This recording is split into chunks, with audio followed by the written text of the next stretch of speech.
ഒരുപാട് നാൾക്ക് ശേഷം തന്നെ വീണ്ടും എത്തിയിരിക്കുക മറ്റൊന്നുമല്ല എൻ്റെ ആദ്യത്തെ എക്സ്പീരിയൻസ് ആയ കാ ഫെസ്റ്റിനെ പറ്റി പറയാൻ. ഞാൻ ഈ പരിപാടി ആദ്യമായിട്ടോ അറ്റൻഡ് ചെയ്യുന്നത്. അതുകൊണ്ട് തന്നെ എനിക്ക് ഒരു ഐഡിയ ഇല്ലായിരുന്നു അവിടെ എന്താ നടക്കണേ എന്താ ഉള്ളതെന്നൊക്കെ. ഇനി ഞാൻ പോകാനുള്ള കാരണം ഫൂഡിൽ നിന്ന് പറഞ്ഞ ബ്രാൻഡിൻ്റെ ആങ്കർ ആയിട്ടാണ് കേട്ടോ ഞാൻ പോയത്. എല്ലാവരും ഭയങ്കര ഇൻട്രസ്റ്റഡ് ആയിട്ട് കാണും, സംസാരിക്കുകയും അവരുടെ കാര്യങ്ങൾ ഇങ്ങോട്ട് ഷെയർ ചെയ്യാനും ഒരു kind of give and take നടന്നു അവിടെ. ആൻഡ് ഫോർ മീ ഇതൊരു ഗംഭീര എക്സ്പീരിയൻസ് ആയിരുന്നു. ആൻഡ് ഞങ്ങൾ ഫുൾ ടീം മെയിനായിട്ട് ഫോക്കസ് ചെയ്തത് കാണികളെ കാണുക, അവർക്ക് ഇൻട്രസ്റ്റഡ് ആയിട്ട് നല്ല ചലഞ്ചസ് കൊടുക്കുക. ആൻഡ് ഫസ്റ്റ് ടൈം ആയതുകൊണ്ട് തന്നെ കൂളായിട്ട് ചെയ്യാൻ പറ്റിയെല്ലാം ടെൻഷനും കാര്യങ്ങളൊന്നും ഇല്ലായിരുന്നു. എല്ലാവരോടും എല്ലാ സ്ട്രേഞ്ചേഴ്സിനോടും ഒരേപോലെ മിങ്കിൾ ചെയ്യാൻ പറ്റി.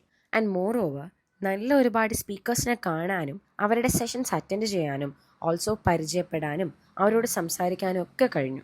ഞാൻ അവിടെ പോയത് ആക്ച്വലി 31st Jan ആയിരുന്നു. ആൻഡ് അന്നത്തെ guest actually Hash, Riya, Shibu, RJ Shelvin, Efri, Steffi, പിന്നെ അങ്ങനെ ഒരുപാട് ഗസ്റ്റ് ഉണ്ടായിരുന്നു കേട്ടോ.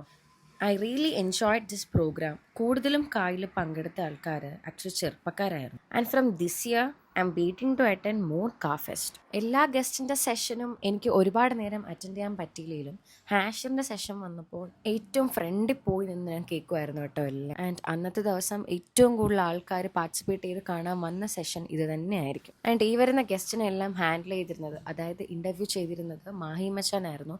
And I really enjoyed this program. എനിക്ക് ഇനിയും പോകണം എന്ന് ആഗ്രഹമുള്ള ഒരേ ഒരു ഫെസ്റ്റ് ആക്ച്വലി ഇതായിരിക്കും കേട്ടോ. അങ്ങനെ ഞാൻ എൻ്റെ പരിപാടി എല്ലാം കഴിഞ്ഞ് ഞാനൊരു 5:30, 5:45 ആയപ്പോൾ അവിടെ നിന്ന് ഇറങ്ങി കേട്ടോ.